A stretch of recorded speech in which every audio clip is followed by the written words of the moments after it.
masih belum yakin 100%, keyakinannya masih taklid gitu, sehingga belum bisa membedakan akidah yang lurus dan nggak lurus.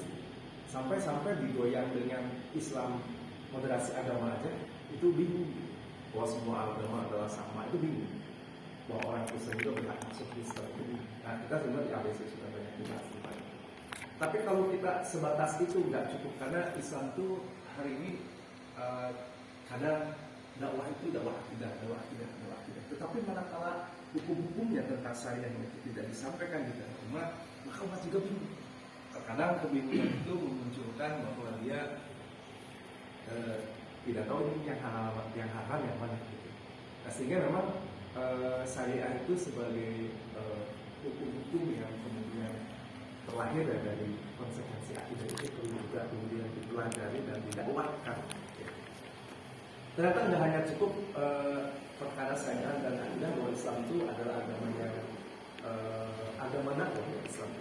Hari ini kita duduk sehingga karena memang ada guru-guru kita sebelumnya yang melakukan dakwah. Hari ini kita bertemu atau Islam sampai ke kita memang karena ada para ulama yang kemudian menjalankan proses dakwah. Dan kenapa ada sahabat? Karena Rasul melakukan proses dakwah sehingga ada sahabat. Dan kenapa ada tabi'in generasi sesudah sahabat yang memang karena ada proses dakwah itu. Dan kenapa Islam tegak? Karena ada dakwah. Dan kenapa Islam nggak tegak hari ini? Karena perlu dakwah lagi gitu agar Islam tegak. Nah, sehingga kekuatan agar Islam tegak itu yang memang didakwah. Dakwah seperti apa yang kita akan coba bahas. Ringkas saja, jadi kita diingatkan di dalam Quran surat Al-Hasyr ini sudah di materi dosa investasi ya, bahwa Auzubillahi minasyaitonir rajim, bismillahirrahmanirrahim, ya ayyuhalladzina amanu, hai orang beriman, ittaqullah, takwalah kepada Allah, takutlah kepada Allah. Allah mengingatkan di sini wal tanzur nafsun, untuk memperhatikan, untuk melihat, untuk melakukan muhasabah tentang masing-masing dari diri kita. Tentang apa? Maqaddamat buat tentang apa-apa yang engkau siapkan untuk hari esok, hari kematian. Nah, ini akhirat digambarkan sebagai hari esok karena begitu dekatnya hari kiamat. Dan kemudian Allah tutup lagi dengan kalimat wattaqullaha, dan bertakwalah kepada Allah. Dan ingatlah bahwa sesungguhnya innallaha, sesungguhnya Allah itu khabirun bima ta'malun, Maha mengetahui. Jadi Maha mengetahui detail sekali apa yang kita pikirkan, apa yang kita rasakan, apa yang kita perbuat, Allah akan mencatat. Nah, ini menjadi muhasabah saya, muhasabah kita hari ini tentang persiapan kita hari esok. Intinya sih. Nah, kita terjemahkan dalam kita saja. Ini kalau kita lihat ya, di dosa investasi ada kelahiran, ada kematian ya. Nah, kita fokus adalah ini yang pendek sekali, kita fokuslah dengan hari bekal untuk hari kemudian. Nah, baik. Karena yang menjadi masalah hari inilah kita akan kehidupan kita di yang akhir itu ditentukan di hari ini sih. Dan orang yang sudah meninggal tentu kita tahu ya bahwa semua orang akan, tidak ada satu orang pun menurut Imam Ghazali yang tidak akan menyesal. Semua itu akan menyesal. Jadi, dan masalahnya kalau gagal ya gagal selama-lamanya, kalau sukses itu selama. Dan inilah kita hanya sekali, kesempatan hanya sekali yang pendek dan tidak bisa diulang. Kalau gagal ya udah gagal, tidak bisa diulang. Kalau dulu Mas Herman katanya putranya baru 2 putranya. Kalau dulu sebelum menikah, tidak tahu zaman jahiliyah mungkin ada orang gagal menjadi seorang wanita, ya itu berguna. Tidak boleh. Gagal dalam bisnis bisa diulangi lagi. Gagal dalam proses keduniaan bisa diulangi lagi. Tapi kalau gagal dalam kehidupan kita tidak bisa diulangi. Kita harus. Nah, dan waktu kita pendek. Dan semua manusia akan menyesal ya, menurut Imam Ghazali ada 3 kelompok penyesalan ya. Kelompok penyesalan pertama itu ya orang yang ada dalam keadaan takut. Bismillahirrahmanirrahim.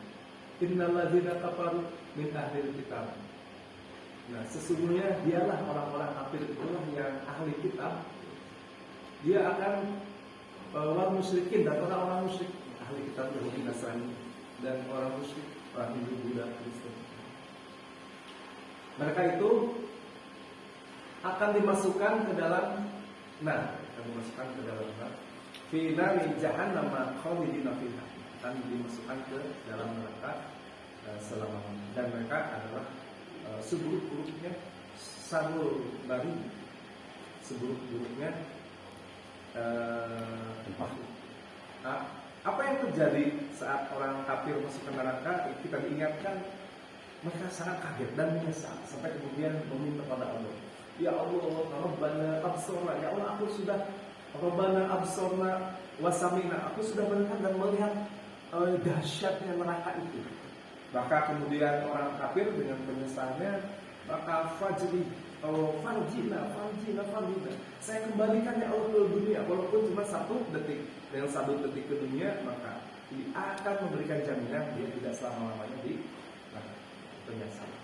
Dan kita juga ingat bagaimana dengan umat Muslim, umat Muhammad itu dijamin masuk surga. Namun seandainya timbangan amalnya itu lebih ringan, wa amman khafat mawazinu, apabila timbangan amalnya lebih ringan, maka fa ummuhu hawiyah, dia akan dimasukkan ke dalam hawiyah. Apa itu hawiyah itu? Apa yang benar? Nah, para sahabat tuh sempat bertanya, ya Rasul, dosa apa yang paling ringan? Ya paling ringan adalah yang yang diberikan 2 titik sepatu neraka. Dengan 2 titik itu dipakaikan dan sampai panasnya merapat dan mendidihkan. Para sahabat gak berlalu bertanya. Dan kelompok 3 adalah kelompok yang penyesalannya paling ringan dalam tanda kutip.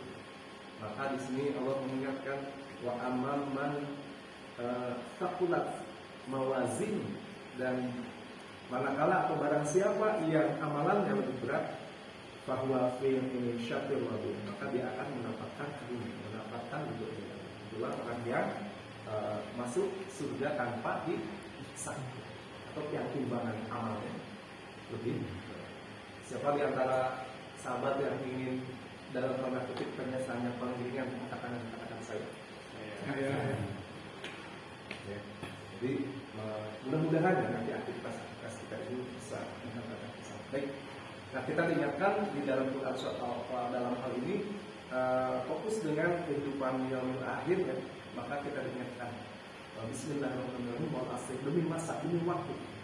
Innal insana, sesungguhnya semua manusia baik muslim maupun non muslim, lafi khusrin, dalam keadaan merugi, illa ladzina amanu, kecuali orang yang beriman. Tidak ada sebaik-baiknya orang beriman itu, ya tidak ada akan dinilai orang. Maka yang paling beruntung itu adalah illa ladzina amanu. Ternyata tidak cukup. Yang beruntung adalah wa'amilus sholihat, adalah orang-orang yang melakukan amal soleh, melakukan hukum-hukum sayat-sayat Allah. Karena hari ini ada juga umat Islam itu yang tidak melakukan amal soleh gitu, karena tidak paham atau karena dorongan-dorongan yang lain. Maka di sini kita didorong watawassabil haqq dan watawassabil haqq, untuk mengadakan atau melakukan saling mengingatkan di dalam kebaikan, untuk saling menasehati, ya, untuk mendakwah. Dan konsekuensinya di dalam dakwah, di dalam menjalankan amal soleh, tentu banyak pengorbanan dan butuh keikhlasan. Maka Allah pun mengingatkan watawassabil soleh, maka kita untuk bersyarat. Baik. Jadi kalau ulama menyebut lauma anzalallah, seandainya Allah tidak anzalallah hajatil ala khalafihil, menurunkan hujah kepada makhluknya, ala khalafihi, kepada makhluknya, ila hadhihi surat, kecuali surat ini, maka pasti sebetulnya maka ini surat ini adalah sudah mencukupi lakafatihim, sudah mencukupi. Jadi seandainya Allah itu tidak menurunkan surat-surat yang lain, maka sebenarnya dengan surat Al Asr ini sudah cukup untuk mengingatkan kepada semuanya. Karena di situ ada apa? Ada iman, ada amal soleh, dan ada dakwah. dan ada kesabaran. Jika manusia menolak surat ini, maka pasti akan memberikan keluasan yang cukup. Nah, baik. Jadi dari kandungan surat ini, sebagaimana tabiat Islam itu ada 3 ya. Islam bahwa pertama wa'amilus illalladzina amanu, keimanan, keyakinan. Illalladzina amanu tentang keimanan, dan kedua tentang wa'amilus sholihati, tentang amal soleh, tentang perbuatan. Dan ternyata di sini ada watawassaw bil haq. Ini kaitan dengan menyuruh untuk ajakan kepada dan bentuk kesabaran. Nah, kita fokus hari ini akan di sini. Teman-teman di ABC sudah mendapatkan di akidah, kemudian saya secara umum dan dakwah. Jadi kalau akidah, perkara yang harus diyakini ya, termasuk rukun iman kepada Allah, ada sifat Allah, Rasul, rezeki. Kita sudah belajar ya, tentang azab, tentang rezeki, tentang qada ya. Perkara yang mendasar ya. Kemudian fondasi dan bagikan akar. Jadi kalau di Ustaz beri contoh itu menggambarkan akidah itu kalau membuat bangunan itu gambarnya sedang membuat fondasi. Ya, seperti itu. Jadi kalau akidahnya kuat, fondasinya kuat, maka bangunannya akan kuat. Bangunan itu syariah. Tapi kalau fondasinya nggak kuat, maka diperintahkan untuk menjalankan berbagai perintah. Nah, jadi ini yang pertama. Jadi akidah itu yang pertama disampaikan, maka kita di ABC itu teman-teman asal itu yang pertamanya tentang akidah. Jadi akidah itu kita hubungkan dulu pertama. Dan akidah itu sebagaimana sudah kita ketahui, harus keyakinannya harus akidah akliyah. Jadi kemarin sudah dibahas akidah akliyah itu kenapa kita berpikir dulu ya, berpikir level 1, level 2, level 3. Dan berpikir itulah kemudian kita meyakini akidah itu. Nah, jadi diingatkan juga kaitan dengan berpikir ini. Walaqad darokna li jahannama katsiran minal jinni wal insi. Sungguh bahwa isi neraka itu kebanyakan dari jin dan manusia. Kenapa? Lahum qulubun, mereka itu berikan akal, tapi layak bauna, tapi tidak digunakan. Ini mengingatkan. Sehingga dalam hal ini manusia itu di sebelumnya dikaruniai Allah itu tentang akal, dan dikaruniai juga perasaan. Tapi manakala manusia ini keyakinan akan akidahnya dibangun dengan perasaan, maka itu tidak ada hujah. Sebagaimana orang-orang non-muslim hari ini meyakini akidahnya itu hanya dengan perasaan saja, hanya yakin. Maka keyakinan ini sembarang hati dan tidak ada hujah. Berbeda dengan akal, maka itu ada hujah, ada alasan, ada argumen yang bisa dipertanggungjawabkan dan pasti gitu. Dan di ujungnya kita ada dasar. Sehingga nanti di dalam menuju akidah itu kita dengan proses berpikir menggunakan kelima. Mengingatkan bahwa berpikir itu ada level 1, 2, dan 3 ya. Jadi level 1 itu apa Pak Junaidi? Ada apa ya? Ada faktanya ya, ada indra ya, mata, kita bisa mengetahui peristiwa dengan telinga, dengan hidung, dengan mata, dengan pendengaran, dan ada otak. Dan ini yang penting adalah ada informasi sebelumnya. Ya, jadi yang penting di sini itu ada fakta dan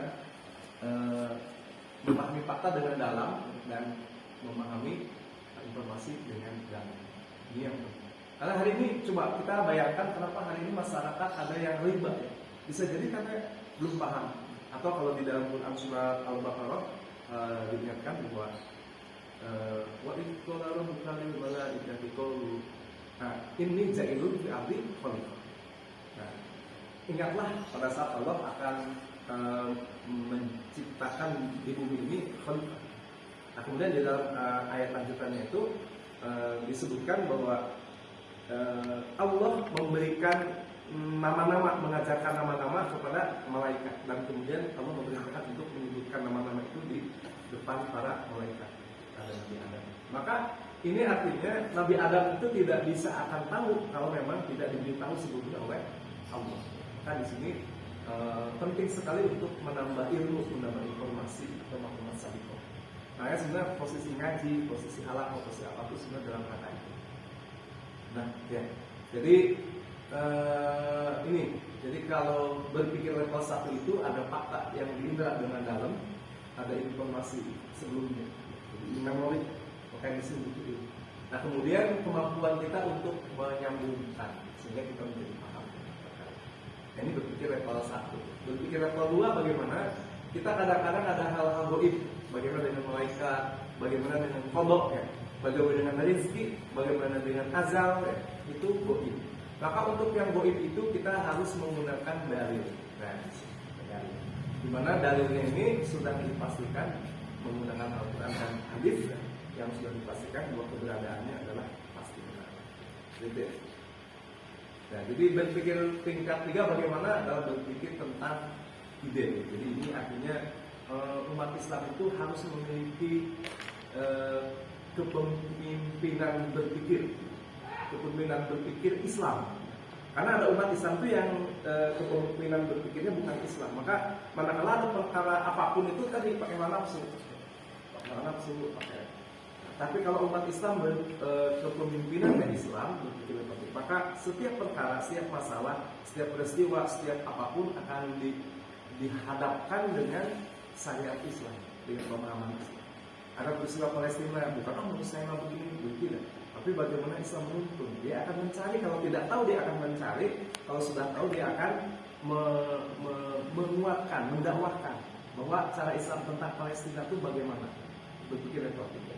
Sebagaimana kita ingat kalau ada orang yang dipenjara gitu ya, ada orang yang dihukum oleh KUHP, dihukum mencuri, dihukum oleh KUHP 2 tahun, dia akan bertanya, kenapa kok 2 tahun? Kenapa kok nggak pakai syariat Islam? Gitu. Kenapa kok pakai Pancasila misalnya? Kenapa nggak pakai syariat Islam? Nah ini berpikir level 3. Nah, jadi akidah itu udah ya asal manusia dengan itu keberadaan Allah. Ini kemarin sudah ya, keberadaan Allah, bahwa Allah itu manusia alam itu serba lemah, serba teratur, serba dipaksa, tidak mungkin ajari, pasti ada yang menciptakan. Itu kemarin sudah.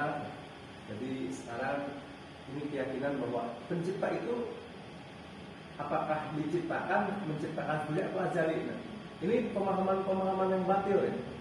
Terus sekarang pencipta itu diciptakan. Ya sebagaimana Nabi Ibrahim kecil, hai ayahku, kenapa kau menyembah patung? Ya. Hai Raja Namrud, kata Raja Namrud kepada Ibrahim, kamu yang menghancurkan patung-patung itu. Enggak, kata Ibrahim, itu Tuhanmu yang paling besar yang menghancurkan patung. Sebenarnya ini kan hujah akal ya. Kemudian menciptakan sendiri ya mustahil gitu. Sebagaimana trinitas itu mustahil. Nah, sebenarnya ini berarti kalau teori ini dipakai, hadir non muslim hari ini sebenarnya yang mereka tidak bisa. Harusnya kembali meninggalkan agama. Nah, bagaimana dengan muslim? Harusnya keyakinan yang kuat. Saya yang pasti itu pencipta itu adalah azal. Sebagaimana diingatkan bahwa seandainya kita ini memikirkan tentang ciptaan Allah, ya, tentang bumi, tentang alam, ya, maka di balik itu pasti yang serba teratur, alam yang luas, alam yang teratur. Tidak mungkin itu alam matahari, bulan, kita itu berjalan dengan sendirinya. Yang berlinan ada yang ngatur, dan di balik yang mengatur juga pasti di situ ada sang pencipta. Nah itu ya. Kemudian Al-Quran ini juga kepastiannya dari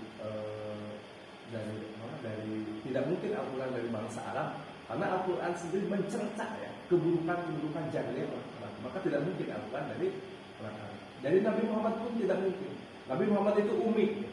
Dan hari ini Al-Quran dibuktikan bahwa secara sains kebenarannya itu luar biasa. Tidak ada ilmu yang bisa menyamai apa yang disebutkan dalam Al-Quran itu dengan sains yang hari ini. Tapi itu terjadi 13 abad yang lampau, 14 abad yang lampau, 15 abad yang lampau. Maka manusia saat itu pasti belum tahu. Apalagi Nabi Muhammad yang ini pasti tidak tahu. Sehingga ini Al-Quran pasti dari Tuhannya Muhammad. Kalau kata orang yang masuk Islam bulan ini. Nah, bagaimana dengan kodar dan kodar? Kita sudah diingatkan di ABC bahwa ini adalah hal yang goib. Tidak ada yang tersembunyi daripadanya sebesar zarah pun. Baik yang ada di langit maupun yang ada di bumi.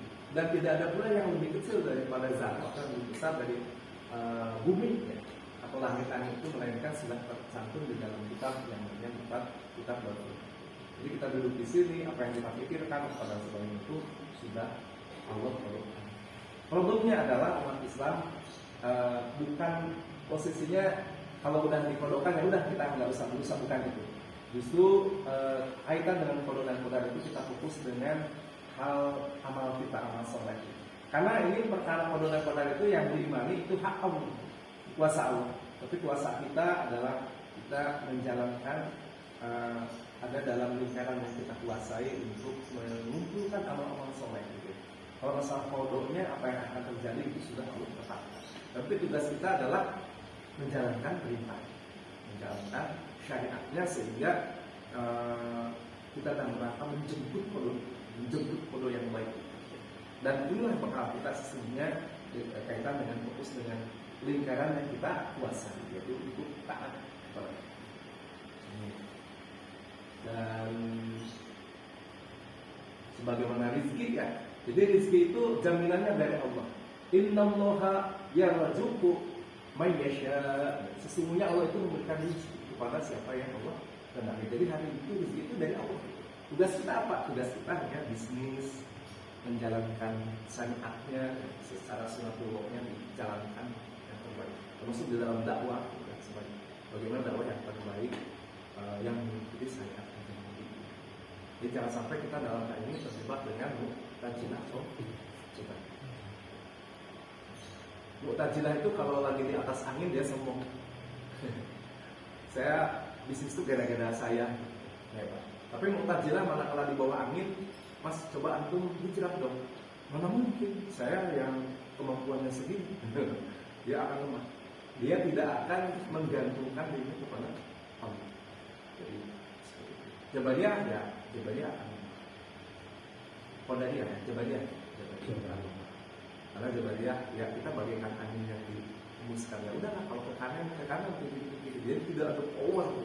Umat Islam yang memahami qada dan qadar, rezeki dan ajal itu semata dari Allah dan dia fokus dengan lingkaran yang dia kuasai kan, maka dia akan, dan dengan ketawakalan dan doanya maka dia akan memiliki kekuatan yang luar biasa, akan melebihi dari kemampuan yang asas. Rasulullah itu di dalam setiap jihadnya itu selalu pada posisi di bawah atas.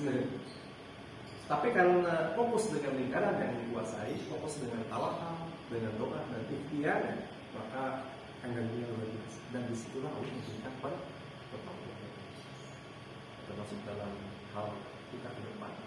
Dan akidah ini karakteristiknya adalah tadi akidah akliyah, akidah ruhiyah dan akidah fitriyah ya, sesuai fitrahnya. Nanti saya akan mencoba di sini akidah itu juga selain akidah akliyah, akidah ruhiyah. Dua keyakinan akan adanya Allah, akan adanya Nabi Muhammad, akan sifat-sifat Allah adalah akidah syiasah. Dan yang berbeda. Apa itu akidah syiasah? Nanti kita lihat. Jadi kalau ini ruhiyah, syiasah, ini keterangan. Jadi Nasrani yang Yahudi itu adalah akidahnya akidah ruhiyah. Walaupun tadi bertentangan dengan akal. Tidak. Apakah memiliki akidah syiasah? Akidah syiasah itu maksudnya kaitan dengan mengurusi umat. Siasat itu apa? Ayat isu mengurusi urusan umat. Jadi misalnya mengurusi urusan umat apa? Politik, ekonomi, sosial, budaya. Jadi Yahudi Nasrani itu tidak punya siasat. Bab-bab ekonomi dalam masyarakat, bab-bab pemerintahan nggak ada. Termasuk ilmu budaya hanya biasa saja. Nah, inilah keterangan sebagai agama. Bagaimana ternyata di dunia itu ada yang namanya siasat, ideologi. Ini ada 3 ternyata ya. Jadi ideologi itu ada kapitalisme, sosialisme, dan Islam. Ini yang penting. Jadi Islam itu adalah agama ruhiyah dia, keyakinan kepada Allah sebagaimana Hindu dan Buddha. Tapi kalau sosialisme dan kapitalisme tidak memiliki ruhiyah tertentu. Karena orang kapitalisme itu bisa Islam, bisa Kristen, Hindu, Buddha, apapun. Bahkan orang ateis. Termasuk sosialisme itu orang Islam pun bisa ambil sosialisme, sehingga dia tidak diambil ruhiyahnya, tetapi dia punya metodologi, punya siasat, punya konsep, punya sistem di dalam menata masyarakat, menata politik, menata ekonomi, menata pemerintahan, cara mengangkat pemerintahan, menurunkan pemerintahan, menjalankan roda ekonomi negara dan individu dan masyarakat. Mereka punya sistem kapitalisme sosial dan Islam. Nah, artinya inilah yang disebut ideologi. Maka Islam itu ideologi dan agama. Jadi kalau hari ini Islam, nanti Islam itu kita tahu ya bahwa Islam itu ada dimensi 1, 2, dan 3. Dimensi 1 itu masalah akidah dan ibadah. Ya, dipelajari. Dimensi 2 itu masalah akhlak. Nah, Islam dimensi 3 adalah Islam dimensi yang bicara hidup. Jadi kalau hari ini umat Islam ada yang dakwahnya hanya ruhiyah, cara ayo sholat, ayo puasa, ayo zakat, maka tidak akan ada benturan dengan kapitalisme dan sosialisme. Tapi umat Islam yang mendakwahkan siasa, maka ini berhadapannya dengan kapitalisme dan sosialisme global. Ini lahir tahun berapa? Zaman Nabi Muhammad ini nggak ada ini. Zaman Nabi Muhammad yang ada itu hanya Hindu, Buddha, Yahudi, Nasrani, dan monarki, dan ada teokrasi zaman Nabi Muhammad. Tapi kapitalisme lahir abad ke-17, sosialisme lahir pada abad ke-17. Nah, Islam sebagai siasa, sebagai ideologi untuk tahun 1924 lagi. Nah, sehingga nanti hari ini Islam akan masuk lagi ke rangka ini. Kita akan coba bagaimana cara mendakwakannya. Nah, itu akidah, kemudian baru ke syariat. Jadi ada akidah, ada syariat. Syariat itu seperangkat hukum karena lahir dari konsekuensi akidah. Akidah adalah akar Islamnya, syariat itu pokoknya. Jadi kalau digambarkan, Allah mengumpamakan akidah itu akar yang daun, pohon yang menjulang tinggi. Nah, pohon yang menjulang tinggi itu adalah amal kita, syariatnya itu. Jadi akidah adalah fondasinya, syariat itu bangunan. Digambarkan dalam Al-Quran sebagai pohon, atau dalam hadis fondasi dengan bangunan. Syariat adalah hukum yang terkait dengan perbuatan manusia, baik yang ada di dalam hati insan maupun dalam pikiran. Kalau di kaidah fikihnya gini, kaidah usulnya al-asl bil af'al adalah hukum asal dari perbuatan hamba itu adalah taqyadu bi hukmi syar'i, terkait dengan hukum syar'i. Jadi saya mau jualan, terikat dengan hukum syar'i. Saya mau nikah, terikat dengan hukum syar'i. Masalah. Saya memilih pemimpin, terikat dengan hukum syar'i. Saya mengamanahi pemimpin, terikat dengan hukum syar'i ini. Jadi umat Islam itu tidak bebas melakukan apapun, tapi terikat dengan hukum syar'i, mulai dari bangun tidur sampai tidur lagi. Nah, ini yang kemudian penting untuk diungkap ya. Sampai kemudian Allah mengatakan, dan wa ma kana lil mu'minin, tidak layak bagi seorang mukminin wal mukminat, mungkin laki-laki maupun yang perempuan gitu ya. Seandainya apabila Allah dan Rasul telah menetapkan suatu ketetapan, idza qadallahu wa rasul amran, menetapkan kepada kalian ini, kemudian kepada kalian, kemudian tidak ada alasan atau tidak ada pilihan lain, tidak ada pilihan lain ya. Tidak ada akan mereka itu tidak ada pilihan lain tentang urusan mereka. Jadi kalau Allah sudah menetapkan, ya udah, tidak ada gimana ya cara lain selain cara Allah tidak. Jadi memang kalau Allah sudah menetapkan, telah menetapkan suatu ketetapan, akan ada bagi mereka itu pilihannya tentang urusan. Seperti barang siapa yang kemudian mendurhakai Allah dan Rasulnya, maka mereka itu sudah sesat dan sesat-sesat yang nyata. Nah, ini konsekuensi dari akidah tadi. Dan Allah pun mengingatkan, wa ma atakum rasul fakhudhu, apa yang Rasul perintahkan maka lakukan, terimalah. Dan apa-apa wa ma nahakum, apa-apa anhu, apa-apa yang Allah dia atau Rasul itu larang bagimu, maka kemudian fantahu, maka tinggallah. Nah, ini yang kemudian mengikat kita. Jadi hari ini konsekuensi dari iman ini kita di sini termasuk dalam perkara turunan. Maka demi Rabbu, mereka itu pada akhirnya tidak beriman sehingga mereka menjadikan Muhammad sebagai hakim, sebagai pemutus terhadap perkara-perkara yang mereka selesaikan. Kemudian tidak ada merasa di dalam hatinya itu suatu keberatan atas keputusan yang Tuhan Rasul berikan kepada mereka, dan mereka menaiknya dengan pasrah dan setia. Nah, dari sini dijelaskan, digambarkan bahwa kita itu nanti menerima apa yang Allah perintahkan itu ya tidak ada keberatan, tidak ada apa ya sedikit gerundel. Nah, sehingga kalau digambarkan Islam itu terdiri akidah dan syariat. Nah, akidah ini masalah iman pada Allah dan sebagainya, pada Rasul, pada Allah dan benar dan syariat. Nah, disinilah yang kemudian di syariat di sini itu hablum minanas, ya, ini semuanya hablum minanas. Hablum minallah, hablum minasik, dan hablum minanas. Ini masalah sholat, ibadah, ya, syariat tentang sholat, syariat tentang ibadah, zakat, dan ini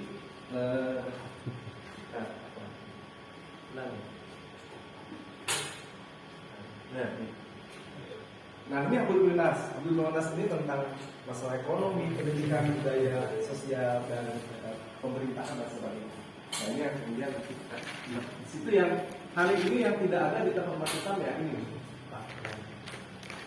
Nah, ya, jadi syariat Islam itu sempurna, menyeluruh semua aspek kehidupan, universal kepada bangsa dan manapun saja, dan manusiawi. Ya, artinya layaklah untuk manusia dijalankan, tidak mungkin tidak rasional, tidak mungkin melebihi kemampuan manusia, dapat diterapkan dan tetap. Sehingga kalau digambarkan di ABC kita lihat Islam itu dimiliki 1, 2, dan 3. Nah, ini hari ini kekuatan Islam itu di sini. Lapis-lapisnya dengan sosialis dan kapitalis itu ada di sini. Di hari ini dimensi 3-nya yang hilang. Nah, itu kemudian konsekuensinya sebetulnya kaitan dengan Islam dimensi 1, 2, 3 ini ya, intinya adalah wama khalaqul jinna wal insa illa liya'budun. Jadi bagaimana hukum-hukum semua itu bisa diamalkan dan itu menjadi ibadah, ibadah makhluk maupun ibadah makhluk. Jadi semua aspek dalam 3 dimensi ini menjadi ibadah.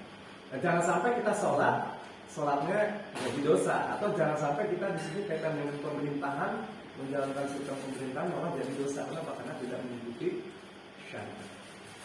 Dan kita juga diingatkan wa'id qala rabbuka lil malaikati inni ja'ilun fil ardi khalifah. Imam Qurtubi menyebut ayat ini sudah cukup bahwa manusia nanti akan menjadikan khalifah itu sudah cukup menjadi hujah bahwa wajib adanya kekhilafatan. Karena untuk menjalankan khalifah fil ardi itu ya yang khos ada kekhilafatan. Dan kita diancam oleh Allah apabila kamu beriman dengan sebagian kitab dan kufur terhadap kitab yang lain, tidak bisa khawatir. Tidak akan ada balasannya illa khizyun fil hayatid dunya. Jadi artinya kalau tadi dari dimensi Islam itu kita hanya sebagian ya, kata Allah jangan khawatir. Allah tidak akan memberikan balasan kecuali keniscayaan di dunia. Dan di yaumil kiamat maka kemudian mereka akan mendapatkan azab yang sadid. Sehingga ini ada kaidah ya. Seandainya syariat Islam itu diterapkan maka akan mendapatkan maslahat, dan jika syariat Islam ditinggalkan maka akan mendapatkan mafsadah. Nah, sehingga bagaimana kaitan dengan sekarang kalau dilihat dari mabda'i 1 ini yang pentingnya Islam itu ternyata ada akidah dan pemikiran-pemikirannya, pemikiran dan akidah. Inilah fitrah. Itu harus bersih, harus yakin 100% dengan ini. Dan kemudian ternyata Islam itu mempunyai metodologi bagaimana al-akidah ini atau sistem Islam itu bisa diterapkan. Nah, itu maka misalkan begini, orang Islam itu menjaga akidah ya. Islam itu menjaga sholat, dia karena sholat, maka Islam itu punya cara, punya metode agar sholat itu bisa ditegakkan. Contoh, Islam itu punya ada kemiskinan. Nah, bagaimana kalau Islam tentang kemiskinan? Mungkin ilustrasinya apa? Dan ini, tonikor ini tentu sekupnya dalam sekuk negara. Misalkan begini, bicara akidah Islam. Kalau orang yang murtad, bagaimana hukumnya dalam Islam? Kan? Kira-kira gimana hukumnya? Bagaimana Islam agar Islam itu metodologinya atau tonikornya untuk menjaga akidah gimana caranya? Sekarang gimana? Lihat hari ini ada orang yang murtad di mana? Di Indonesia. Dibiarin. Nah, berarti memang torikohnya hari ini itu di dalam negara yang sekuler hari ini. Itu torikohnya orang murtad dan orang nggak murtad sama saja. Orang Islam dengan orang Islam sama saja. Kalau dalam Islam bagaimana? Ada orang murtad, maka negara yang ambil alih bagaimana? Dinasehati, kasih waktu 3 hari. Terus kemudian 3 hari nggak mau taubat apa? Dibunuh. Sehingga orang tuh mau melakukan kemurtadan tuh mikir lagi gitu, benar nggak? Serius mikirin bahwa Islam itu benar atau enggak? Tidak tuh lulus enggak? Kalau sekarang kan mau lulus mau enggak ya, pokoknya yang penting yakin. Yang penting kalau pada batu yang penting yakin aja walaupun nggak rasional dengan prioritas saja. Nah itu. Kemudian masalah ekonomi, kalau kesehatan dalam Islam gimana? Kesehatan itu adalah jaminan dari negara. Terus dananya dari mana? Kalau hari ini, 80% aja dari pajak. Nah, berarti kalau kita Islam, satu kesehatan itu bagian dari jaminan negara. Berarti negara punya sistem. Sistemnya bagaimana? Satu, fikrahnya adalah jaminan negara. Fikrahnya gimana? Ya, berarti fikrahnya sistem Islam yang dipakai. Satu, haram melakukan apa? BPJS. BPJS itu haram. Caranya bagaimana? Ya itu tanggung jawab negara. Lah pertanyaan negara dari mana uangnya kan gitu ya. Namun negara dari mana uangnya kalau masih menggunakan sistem kapitalis nggak bisa. Pasti pakai pajak. Nah sekarang kok negara dari pajak? Nah dalam sistem Islam itu ada yang namanya baitul mal. Baitul mal itu cash in cash out-nya negara. Nah itu ada di situ. Nah salah satu cash in-nya baitul mal di dalam sistem Islam itu adalah ada hadis ya. Al-muslimuna surkatan fisalasin awai amai pandang. Bahwa kaum muslim itu memiliki hak yang sama untuk 3 hal: sumber daya air, sumber daya hutan, dan sumber daya mineral energi.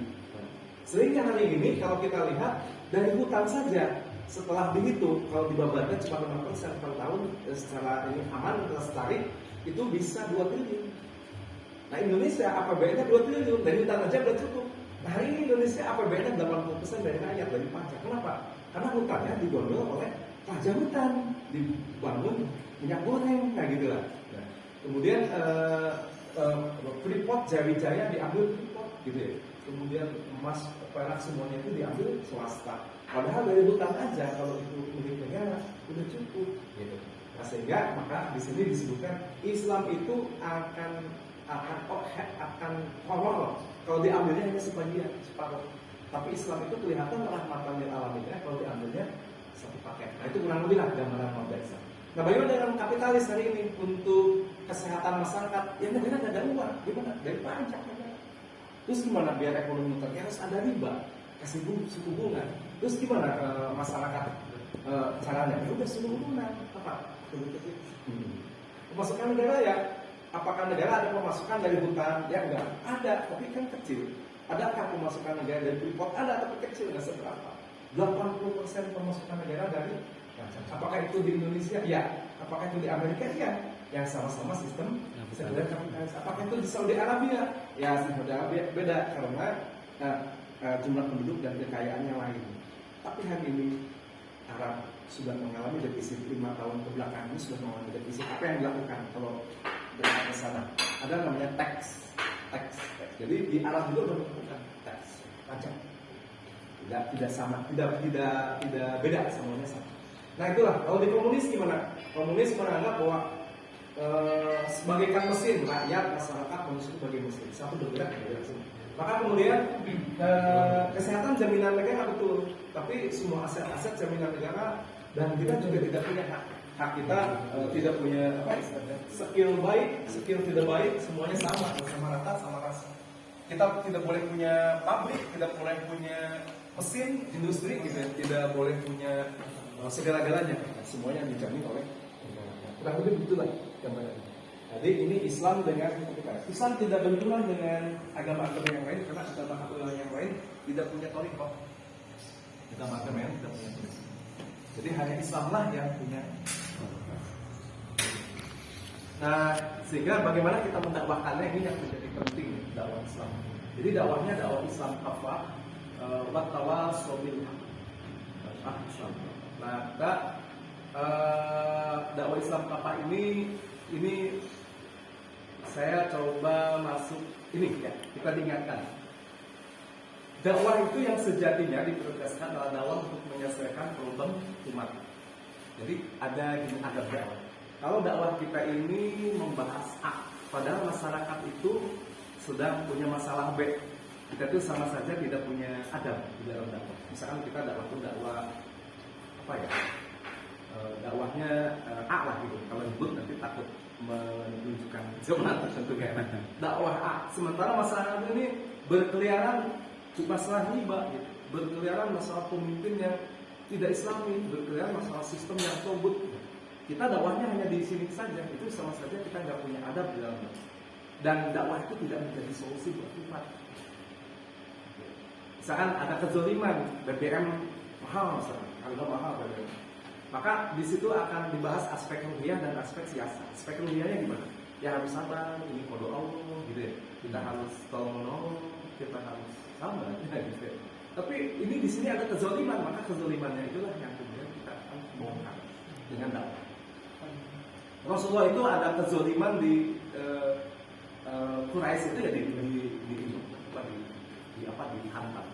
Dakwah sejatinya disebutkan adalah untuk kembali kepada Islam, untuk mengamalkan Islam secara sempurna. Jadi misalkan ini ada ayat yang ini, ya.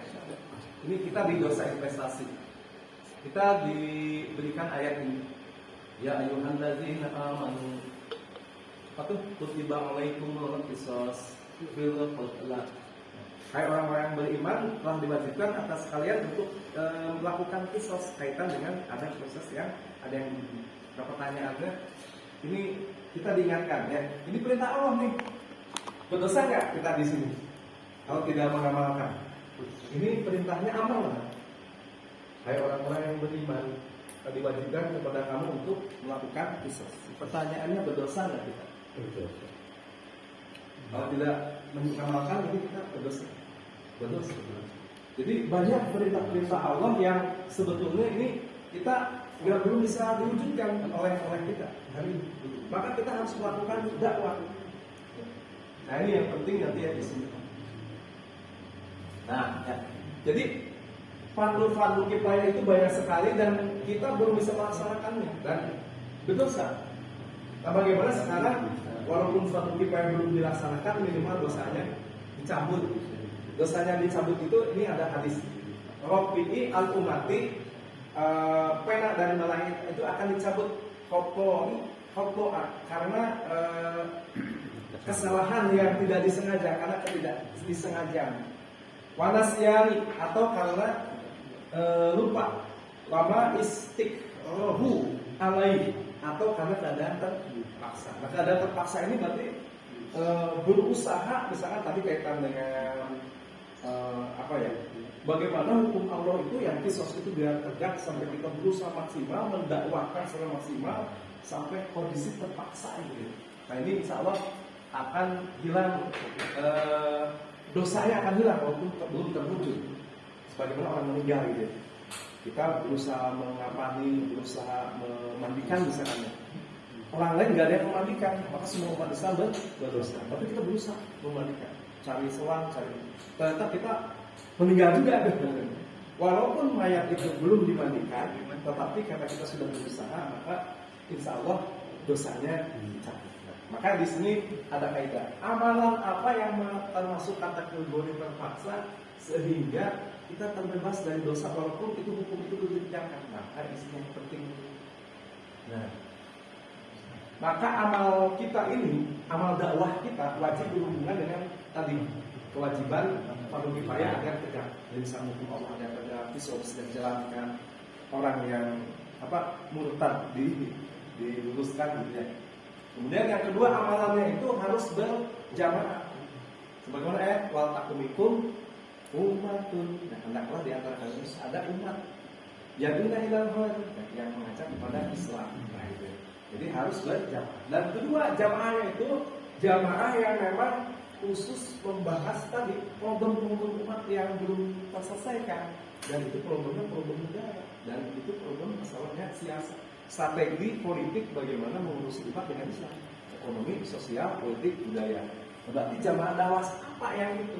Nah kalau kita udah gabung di jamaah dakwah itu udah ikut payment saya di jamaah dakwah itu katakanlah Hizbut-Tahrir. Kemudian kita santai-santai aja nggak bisa. Kita harus mengikuti aturan ini dengan maksimal. Nah ini yang penting. Nah sehingga nanti kita akan sekarang mengenal tentang Hizbut-Tahrir. Baik.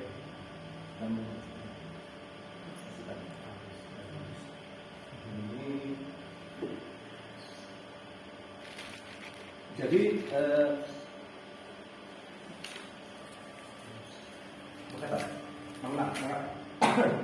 Kenapa saya nyebut nama? Kenapa? Karena hari ini jamaah dakwah itu banyak, tapi ada jamaah dakwah yang memang tidak fokus untuk menyelesaikan problem-problem tadi. Bagaimana hukum Islam tidak diterapkan, hari ini demokrasi di mana-mana, ya. Bagaimana sekarang zina itu tidak diterapkan atas itu. Bagaimana riba itu jadi dasarnya. Riba itu menjadi dasar agar ekonomi negara muter. Riba sama masalah fiskal dan moneter. Moneternya dengan fiskalnya dengan pajak, moneternya dengan suku bunga. Itu aja yang dimainkan. Siapapun orang. Dan itu tidak ada hari ini dakwah mana yang kemudian fokus dengan itu. Kalau bicara akidah, iyalah kita juga awalan bicara akidah kan. Tapi sekarang dakwah itu harus mengantarkan ke sana. Dan Hizbut-Tahrir itu izin menyampaikan dakwah. Kenapa dakwah Islam? Apa? Karena masalah akidah, masalah ibadah dan Islam dimensi 3 itu menjadi hal yang harus menjadi targetan kita. Ya. Bahkan nanti ada para ulama menyebut di dalam hadisnya itu umat Islam itu akan berpegangan erat dengan ikatan-ikatan yang ada. Ikatan yang pertama hilang, dia akan berpegang teguh dengan ikatan kedua. Ikatan pertama itu adalah politik. Ikatan terakhir itu adalah sholat. Nah, jadi itu betapa pentingnya tentang dakwah. Nah, Hizbut-Tahrir itu ikatannya partainya partai politik, artinya membahas perkara umat, membahas masalah pengaturan politik, ekonomi, sosial, budaya negara dengan Islam. Ideologinya ideologi Islam, makanya dibahas hal yang sangat harus itu di dalam masalah akidah ini harus 100% tingkat kebenaran. Dan perjuangan untuk melanjutkan apa? Melanjutkan tadi hukum-hukum Allah itu harus lanjut. Jadi bahasanya istinafil hayatil Islam, bagaimana tadi keluarga Islami, ya, pendidikan anak Islami di sekolah-sekolah, pemerintahan Islami, pemerintahan atau negara Islami, ekonominya Islami. Nah, itu tujuannya menegakkan hukum Islam melalui apa? Dengan diikromati daulah. Karena mungkin nggak kita tadi hukum Islam tegak di dalam sistem sekuler, kan bisa. Kita hanya pelundungnya saja atau hanya simbol-simbol Islamnya. Kita tidak mungkin. Kita ingin pendidikan gratis, nggak bisa. Kalau hanya sebagian, maka itu harus apa? Langkapannya harus dengan negara. Maksudnya didirikan untuk memenuhi perintah Allah sama ini. Wal takum minkum ummatun, hai orang hendaklah di antara kalian ini harus ada wal takum minkum ummatun jamaah. Yang kedua ilmu khair, yang mengajak kepada Islam. Yang sebagaimana surat al-asr tadi. Watawa saudil haq. Wa ya'muru bil ma'ruf, mengajak kepada yang ma'ruf, wa yanhauna 'anil munkar, wa ulaika humul muflihun. Mereka orang yang benar. Jadi kita ini dalam rangka di sini jamaah, ada jamaah dakwah yang melakukan dakwah, tapi dakwah yang model gimana? Nah, apakah dakwah tahlilan dapat pahala? Pahala, tapi kita tidak mengcover ya perintah-perintah Allah yang apa tadi? Yang apa harus dengan daulah. Ya. Itu deh. Nah, kemudian melanjutkan tujuannya adalah melanjutkan kehidupan Islam. Ya, bagaimana kehidupan Islam itu semua diatur pakai syariat Islam secara menyeluruh, terdapat dalam seluruh aspek kehidupan, baik masyarakat maupun negara, bahkan bukan negara dunia. Jadi nanti di dalam hubungan internasional itu dalam sistem Islam itu ini negara kafir atau negara Islam gitu. Hubungannya begitu. Nanti ini ada kafir harbi fi'lan, ada kafir hukam, ada kafir zimmi sebagaimana kan. Dan kalau Israel gimana? Israel ya kafir harbi fi'lan, harus tunjuk lah. Sudah ditunjuk lah Islam. Mengembangkan dakwah Islam seluruh dunia, menjaga pemikiran dan perasaan masyarakat. Nah di sini kita ikutan para pengusaha dipukuli, kita Islam loh pemikirannya, kita hebat tuh haram. Akidah yang lurus itu begini loh, jangan pakai taklid ya. Itu keterangan para pengusaha di buku, para ulama kita di sini. Nah, itu kita ada kolnya ada di sini. Kemudian berikutnya metode dakwahnya adalah setiap ini mengikuti apa yang dicontohkan oleh Rasulullah. Jadi Rasulullah itu sebagaimana dalam sirah itu melakukan dakwahnya itu di Darul Arqam Al-Arqam ya. Dan kemudian turun Quran surat Al-Hiz untuk menyampaikan di tengah umat. Nah kemudian setelah itu Rasulullah dakwah, kemudian ada sampai ke Madinah. Nah ini itu menurut sirah. Nah kita harus mengikuti istilah Rasul kan. Rasul itu pertama melakukan pembinaan dan penghadaran. Ya, sebagaimana beliau kita semuanya dikadar untuk bisa tampil, untuk bisa paham. Dibina untuk membentuk kader dakwah dengan halaqah setiap minggu. Kemudian tahap kedua itu inilah kita berinteraksi dengan masyarakat. Kita ngumpulin pengusaha, ngumpulin mahasiswa, ngumpulin para ulama, gitu disampaikan. Juga kurang kita dipanggil dengan Pak Haji dan siapa. Kemudian berdengar agar membentuk kesadaran umum dengan Islam, pemahaman dengan Islam dan opini Islam. Jadi khilafah juga harus ramai kita umat, menggalang dukungan pihak-pihak yang memiliki kekuatan dalam unsur Rasul itu ketaif. Jadi apa yang dipahami dengan Rasul dalam ketaif? Nah kan yang diketahui Rasul dilempar batu. Sebetulnya itu Rasul itu sedang melakukan tolong di Taif itu banyak keluarga dari ibunya yang menjadi tokoh. Dan beliau kunjungi adalah Pak Aden Buddha. Dan di Taif itu datarannya tinggi. Kalau bertahan dari serangan musuh itu kuat. Lumbung padi sumber petani. Tapi kan dari Qatar. Ternyata yang mendukung Rasul itu di situ siapa? Aus dan Khazraj. Aus dan Khazraj di Madinah itu adalah jago perang kepala negara di sana. Dan kemudian melakukan baiat kepada Rasul untuk kemudian menyerahkan kekuasaannya kepada Rasul.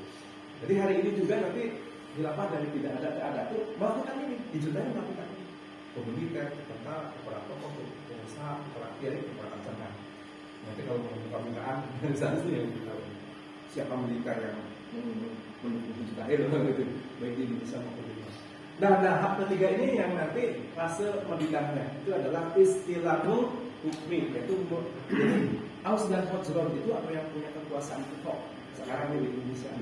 Umat sudah pro ke antum, aku yang punya kekuasaan tentara kekuasaannya saya serahkan ke kamu dengan sistem Islam.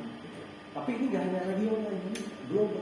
Jadi mapping peta dakwah yang sampai ketiga itu Indonesia memungkinkan, Malaysia memungkinkan nggak, Australia akan aman nggak ke Indonesia, Jerman bisa dikunci nggak, Amerika bisa dikunci nggak. Jadi 12 tahun yang lalu masyarakat Jerman itu sudah begini.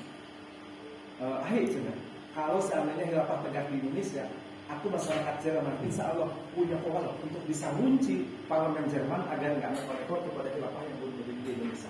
Nah jadi nanti fase ketiga ini khilafah tegak itu mappingnya global, gerakannya gerakan global. Ini layaknya di Indonesia, layaknya di Suriah, layaknya di Palestina. Tidak hanya khilafah Indonesia, tidak itu global. Jadi kita gerakannya gerakan seluruh dunia. Berikutnya.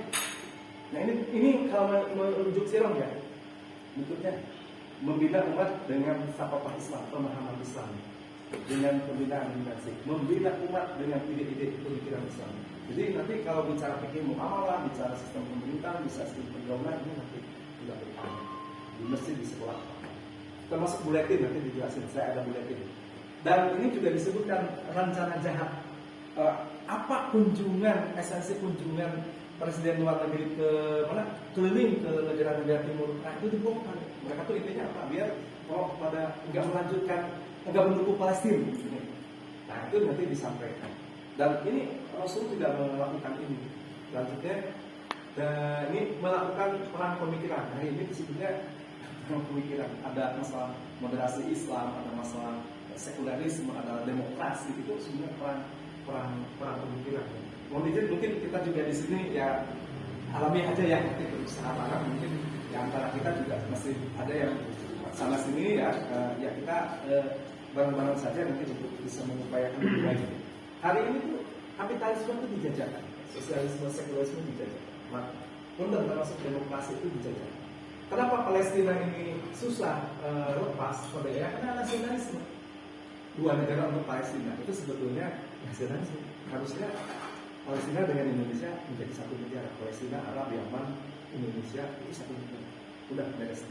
Bagaimana Israel hilang dari muka bumi? Karena dia penjajah global. Pluralisme semua agama sama. HAM. Ini globalisasi, dialog antar agama. Ini memang hari ini berjalan. Yang hari ini mereka lakukan dia ada moderasi Islam. Moderasi Islam itu ya dengan begini. Ini, makanya bagaimana Islam yang lurus, akidah yang lurus, pemahaman Islam yang lurus ini harus kita jajakan perang kita. Dan Punten hari ini juga mendirikan delegasi ke negara kok. Ini Tuhan Islam, ini rahasia. Rasul melakukan ke Taif itu Rasul itu cuma berdua, Rasul dengan Zaid bin Harithah. Yang kemudian Sayyidina Isa yang menjadi tamengnya itu ya. Karena memang ini gerakan dan ini dilakukan oleh Rasul dengan bahasa intelijen. Dan ini sudah setelah global. Bapak saya sampaikan, ya di kitabnya juga begitu. Di pikirnya juga begitu dan Rasul juga melakukan. Berikutnya, habis. Ya. Nah ini ide-ide konsep terakhir tertuang dalam kitab. Ya, ini ada kitab Nizam Islam, kitab pertama nanti. Jadi ini babnya akidah dulu. Yang materi ABC itu nanti Tariqul Iman, Qadar dan Qadar itu yang materi ABC.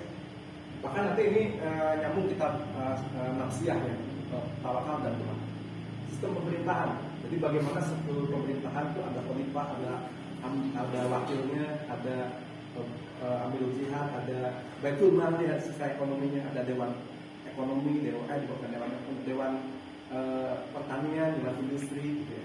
Nah, nanti mirip gitulah. Tapi memang untuk fokusnya semuanya ini aturan hadis ijma kias, aturan hadis di masjid dasarnya.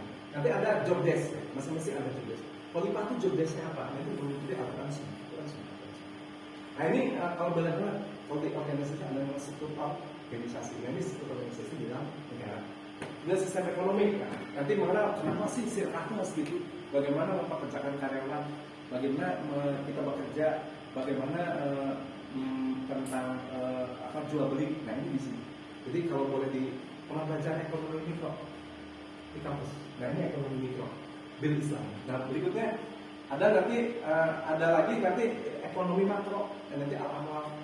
Nah saya tergabung pada luar di DPS ya, developer pertulisannya. Nanti mulai Jumat depan bahas al-amwal. Al-amwal itu ekonomi makro bil Islam.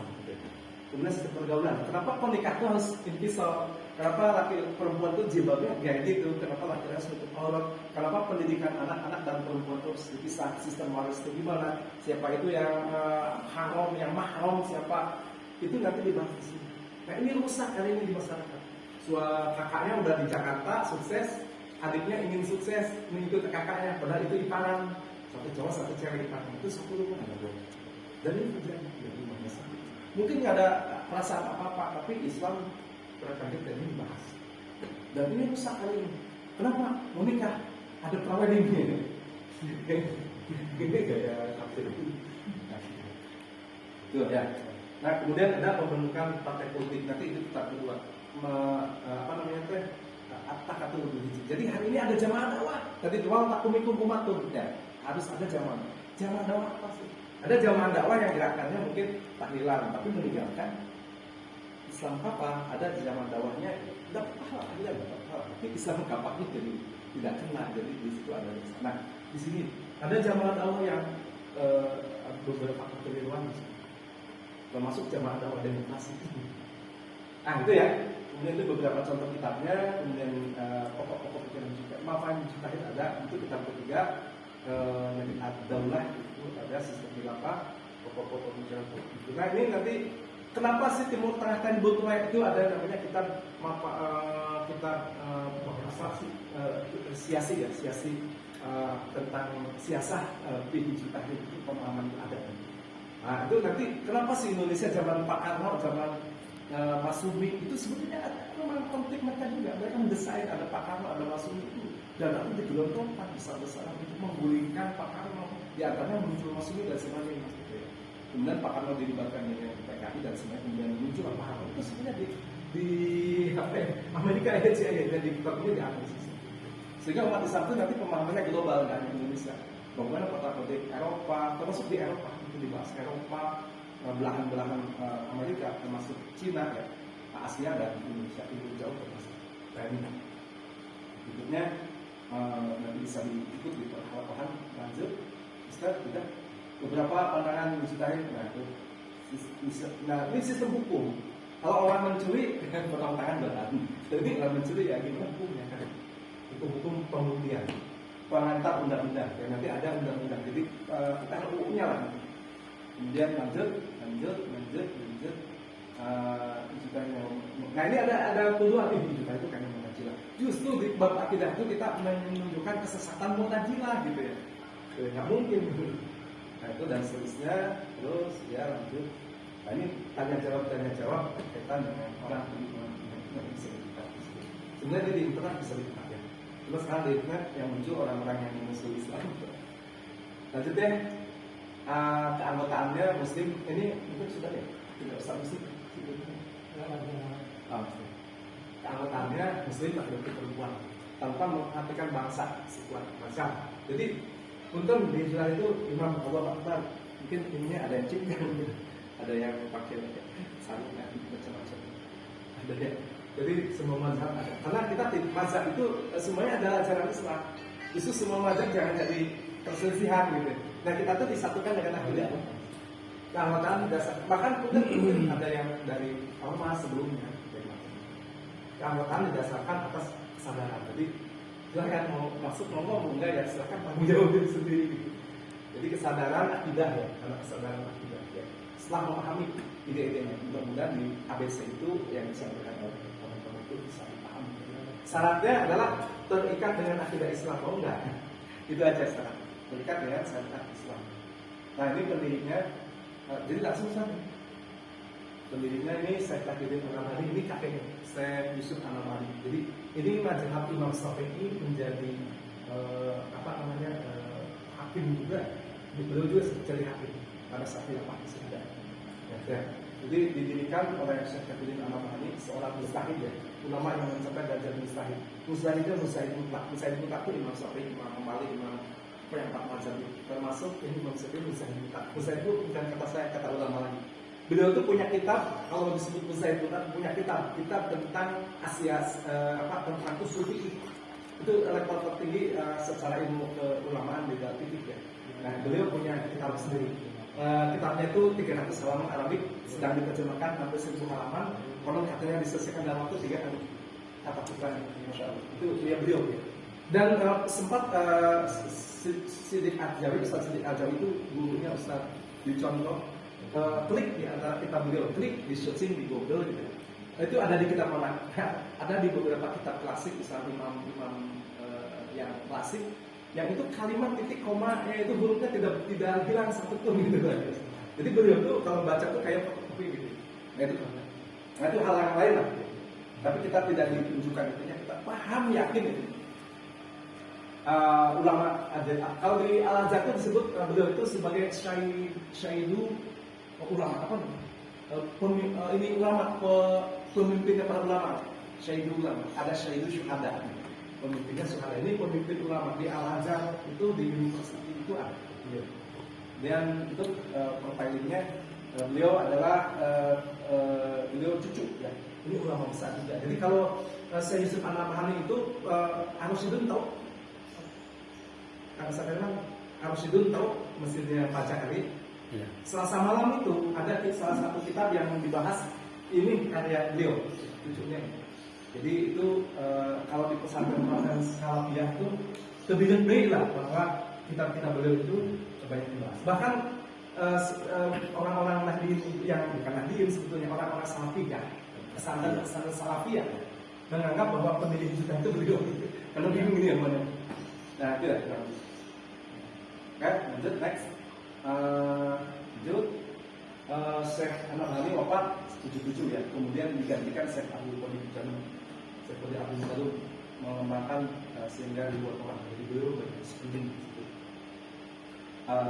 Kemudian pada Amir kedua ini sampai 45 negara. Ini harinya hampir 40 negara, 45 negara di seluruh dunia, Eropa, Amerika, Australia, Bahkan dulu ada yang ngaji di kitab ini kira-kira jadi Australia, jadi masuk ceritanya dari Australia itu. Betul. Dan hijrah dari Indonesia juga asalnya dari Australia. Jadi Al-Baghdadi itu datang ke pesantren Salafiyah yang ada di Bogor, Kiaimu, kemudian menyambut dakwah itu. Kemudian ketemulah dengan mahasiswa IPB yang ketemu. Kemudian disitulah terjadi. Kata orang-orang seperti belum saatnya dakwah ini anak-anak muda, orang-orang IPB dulu. Saya tapi waktu itu belum kenal. Jangan belum saatnya mendakwahkan ini. Ada yang pada saat itu mereka nggak mendakwahkan ini. Kayaknya kita hari ini nggak ketemu. Baik, berikutnya. Setelah Syekh Abdul Qadir wafat digantikan hari ini oleh Syekh Amir bin Citahi. Beliau pernah menjadi asisten Syekh Abdul Qadir pada masa itu. Beliau akan mendapatkan 427 mengatakan ada yang konferensi khilafah yaitu 100.000 orang di DKI itu di atas banyak di sama beliau sampai beliau juga keilmuannya luar biasa, usul fikihnya luar biasa juga. Berikutnya, nah ini masih muda ya. Hari ini terakhir pekerjaannya ada Ustaz Rahmat Islami. Kalau klik di hadis subuh di YouTube itu pasti ada namanya. Beliau luar biasa ilmunya, dia sangat menghujam dan judulnya adalah beliau ini berapa tahun yang lalu masih muda, sekarang masih muda ya. Jadi Ustaz semuanya bisa. Kurang lebih begitu. Pak untuk dakwah profil kurang lebih begitu, mungkin saya kembalikan ke saya. Terima kasih. Wassalamualaikum warahmatullahi wabarakatuh. Assalamualaikum warahmatullahi wabarakatuh. Alhamdulillah. Bacaan. Direktur Kafir sudah menyampaikan secara singkat, padat dan jelas kaitan dengan materi akidah dan dakwah. Mudah-mudahan ini bisa merangkum mengkumpulasi pemahaman-pemahaman yang selama ini mungkin ada bayangan untuk semua, sehingga dengan penjelasan ini semakin terurai, semakin terbongkar, semakin terkuat, sehingga mudah-mudahan dengan memahami apa yang disampaikan tadi itu menjadi motivasi dan kekuatan tekad kita mengukuhkan, menyempurnakan niat yang bulat dan rangka kita untuk ikut bersama berjuang dalam rangka melanjutkan kehidupan Islam dengan gerakan dakwah yang diinisiasi atau dimotori oleh Kafir sehingga akhirnya kita secara langsung maupun tidak langsung menjadi bagian dari Kafir dan